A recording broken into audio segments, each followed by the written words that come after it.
Good morning po mga idol. Magbigay po tayo ng tips sa mga may aircon na po at yung mga balak magpakabit ng aircon sa kanilang bahay.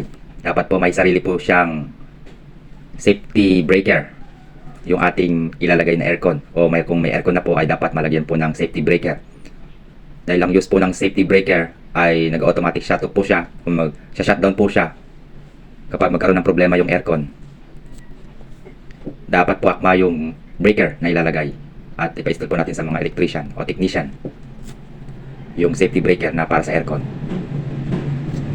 Kayo po ang mag-install ngayon ng safety breaker para sa window type na 0.75. Naglagay po tayo ng KSBS na 20 ampere na safety breaker. At inilagay na po natin, pinadaan sa labas yung kanyang wire at ikinonect sa drop wire. Dahil yung panel or yung breaker sa bahay ay naka-single breaker at maliit din yung ginamit na wire. Kaya doon na po natin ikinonect. Sa pag-install po ng window type ay nilagyan po natin ng safety breaker para safe po yung aircon at yung bahay ng customer. Tara mga idol, samahan nyo kami mag-install. Let's go!